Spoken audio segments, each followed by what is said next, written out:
A photo of preschool-age children in an early childhood setting looking at books in a reading area.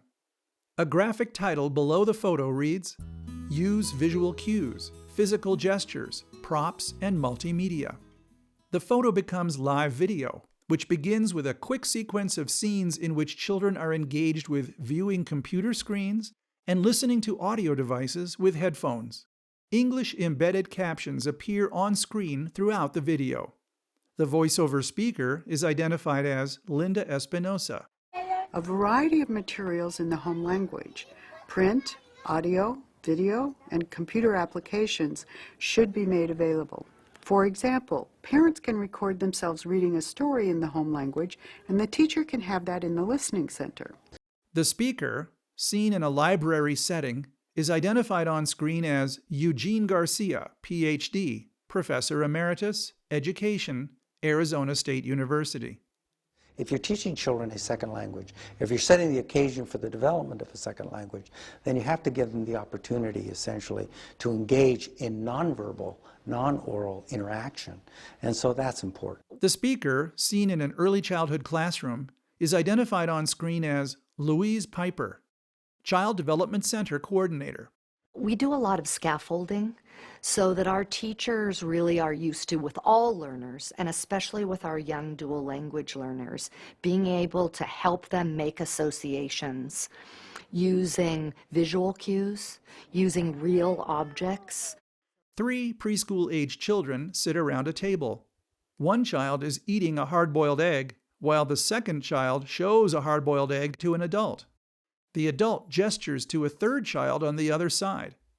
The second child reaches across to offer the egg to the third child. Do you like eggs? Buhau? We will use a lot of facial expressions, a lot of pointing. Have your egg? Here. Say, give it. Say, here, you can have it. I just got this egg. Oh, you have that egg already? Okay, we'll put it right here. A child carries a large book about owls to an adult who reads the book to the child along with a few other children. When teachers read books to dual language learners, especially those in the initial stages of acquiring a second language, where they're really functioning using only home language, we do a lot of modulating our voice tone. For things moved all around them. She'll bring us mice and things that are nice, said Edu. I suppose so, said Alia. A teacher reads a book about the 3 bears to a group of children sitting on a carpet in a circle time setting. A second adult sits with the children while holding a child on their lap. The 3 little bears. Yes. And we're going to look to see what words we will find in this book. Let's see what words we will find. The speaker, in an office setting, is identified on screen as Marlene Zepeda. When you have dual language learners who don't know the story, then you might need to do a picture walk with the key English vocabulary words. You may need to use props and visuals with them. The teacher reading the 3 bears now shows the children pictures in a small book about trees. Is a place that has a lot of trees. Can you show me your trees? Show me your trees with your arms. Oh, I see that Jocelyn has her trees up.